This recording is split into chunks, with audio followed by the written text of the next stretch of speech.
Trading എന്താണ് എന്ന് നമുക്ക് എല്ലാവർക്കും അറിയാം. കാരണം നമ്മൾ എല്ലാവരും ധാരാളം ട്രേഡ് ചെയ്തിട്ടുണ്ട്, ഇല്ലേ?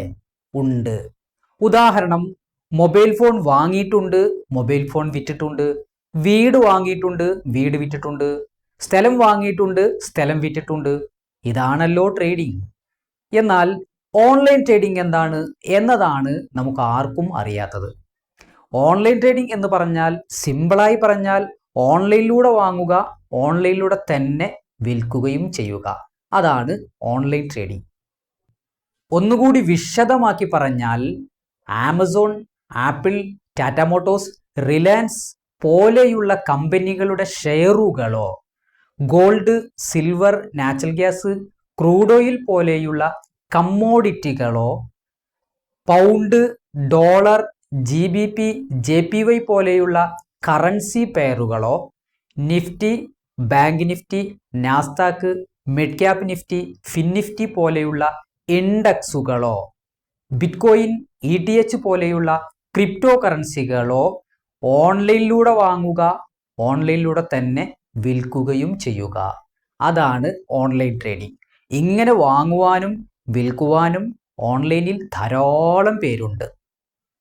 എന്നാൽ ഏതെങ്കിലും ഒരു കമ്പനിയിലേക്ക് ഒരു എമൗണ്ട് ഡെപ്പോസിറ്റ് ചെയ്തിട്ട് ദിവസവും ഒരു ഫിക്സഡ് ലാഭം നമ്മുടെ ബാങ്ക് അക്കൗണ്ടിലേക്ക് വരും എന്ന് വിശ്വസിക്കുന്ന പൂട്ടിപ്പോയ LR, DMG, MTFE പോലെയുള്ള മണി ചെയിൻ തട്ടിപ്പ് കമ്പനികളല്ല ഓൺലൈൻ ട്രേഡിംഗ് എന്ന് പറയുന്നത്. ഇത്തരത്തിലുള്ള ധാരാളം കമ്പനികൾ വന്നു, അവരൊക്കെ പൂട്ടിപ്പോവുകയും ചെയ്തു.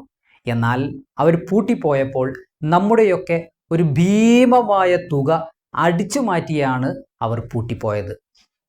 ഇത്തരത്തിലുള്ള ധാരാളം മണി ചെയിൻ തട്ടിപ്പ് കമ്പനികൾ പല പേരിലും ഇപ്പോഴും മാർക്കറ്റിൽ റൺ ചെയ്തുകൊണ്ടിരിക്കുന്നുണ്ട്. ഇനിയും ധാരാളം കമ്പനികൾ വരാനുമുണ്ട്. അല്ല, വരാനുള്ളതൊന്നും വഴിയിൽ തങ്ങില്ല എന്നല്ലേ? എന്നാൽ ഈ കമ്പനികളൊക്കെ അവകാശപ്പെടുന്നത് ഞങ്ങളും ഓൺലൈൻ ട്രേഡിംഗ് ആണ് ചെയ്യുന്നത് എന്നാണ്. എന്നാൽ ഈ കമ്പനികളൊന്നും തന്നെ യഥാർത്ഥ ഓൺലൈൻ ട്രേഡിംഗ് അല്ല ചെയ്യുന്നത്. യഥാർത്ഥ ഓൺലൈൻ ട്രേഡിംഗ് എന്താണ് എന്ന് ഇനി നമ്മൾ പഠിക്കാൻ പോകുന്നു. അപ്പോൾ ഇത്തരം കമ്പനികളൊക്കെ മണി ചെയിൻ തട്ടിപ്പ് കമ്പനികളാണ്, മണി റോളിംഗ് കമ്പനികളാണ്, ഓൺലൈൻ ട്രേഡിംഗ് കമ്പനികളല്ല. അതുകൊണ്ട് ഈ ഒരു വിവരം എല്ലാ സുഹൃത്തുക്കളോടും പറഞ്ഞു കൊടുക്കുക. അവരോടൊക്കെ യഥാർത്ഥ ട്രേഡിംഗ് പഠിക്കുവാൻ വേണ്ടി പറയുക.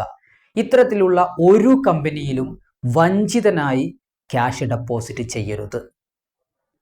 നേരത്തെ പറഞ്ഞ നമുക്കറിയാവുന്ന നമ്മൾ ചെയ്ത സാധാരണ ട്രേഡിങ്ങും ഓൺലൈൻ ട്രേഡിങ്ങും തമ്മിൽ ഒരുപാട് വ്യത്യാസങ്ങളുണ്ട്.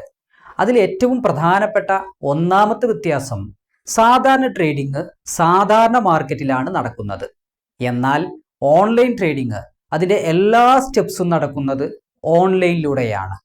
രണ്ടാമത്തെ ഒരു വ്യത്യാസം, നമുക്കറിയാം, സാധാരണ മാർക്കറ്റിൽ നമ്മൾ വാങ്ങിയ ഒരു സാധനം അല്ലെങ്കിൽ നമ്മുടെ കയ്യിലുള്ള ഒരു സാധനമാണ് നമുക്ക് വിൽക്കാൻ സാധിക്കുക.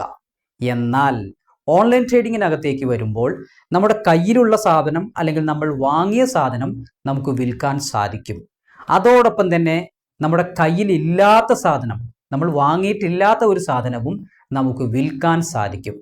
അതിനാണ് ഷോർട്ട് സെൽ എന്ന് പറയുക. എന്താണ് ഷോർട്ട് സെൽ എന്ന് വിശദമായി അടുത്ത വീഡിയോയിലൂടെ പഠിക്കാം.